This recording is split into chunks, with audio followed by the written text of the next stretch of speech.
Assalamu alaikum, everybody, and good morning, I believe. I'm going to use my emotional intelligence training and say that I'm going to be short in my presentation. I'm not going to take the full time. I'm aware of the time that we have allocated. So my name is Yousef AL Barkawie. I'm the CEO of Shift Technologies. We're a consulting firm that belongs to the Abdul Wahid Rustamani group. We specialize in technology consulting and strategy consulting, actually, with the purpose of alignment between what's happening in the digital world and technology in general, and what's happening at the strategic and leadership level.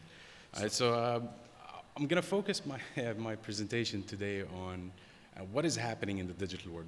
What is it that how is digital really affecting us as enterprises, as management, as leadership, of course. So, but before I get into that, I saw this just a few days ago, and I could not resist. I had to share this with this forum. Basically, the conclusion of many discussions with Dilbert is that leadership is nature's way of removing rumors, morons from productive flow.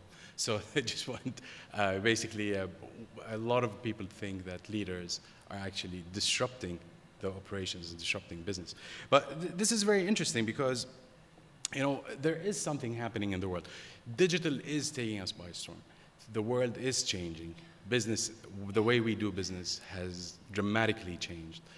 Our average consumer today is a lot more technology savvy, a lot more technology aware.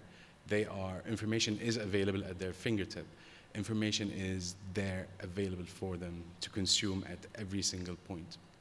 At the same point, at the same stance, one of the things that Shoaib from Ericsson just mentioned is that we see these digital disruptions that are happening. Business models are changing. The way business is done. Shoaib mentioned Uber, and he mentioned Airbnb. Uber is the largest transportation company in the world today, and they have zero fleet. Airbnb is the largest hotel chain in the world, and they have zero rooms. Kodak, the inventor of the digital camera, they're out of business effectively.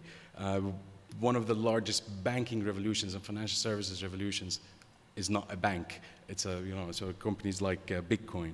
Cloud is changing the way we do business. Technology is changing the way we do business. And this has a significant effect on us as individuals.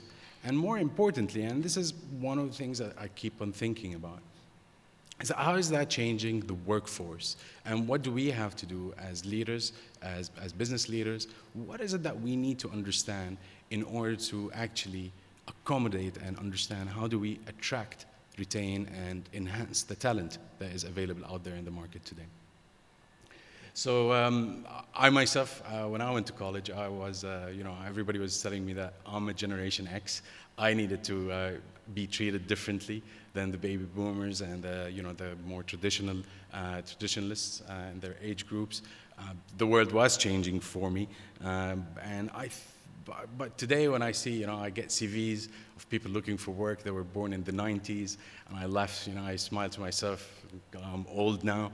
But at the same time, not, in the near future, in a few years from now, we're going to see people applying with their CVs who were born in the 2000 plus. So this makes you reflect, and we should reflect about what is happening, how is this changing, how is this world changing, and what is it that people are talking about, and what is it that people are, the new workforce looking for. Just a thought here, and just a pause, is that by 2030, 75% of the workforce population in the world will be millennials.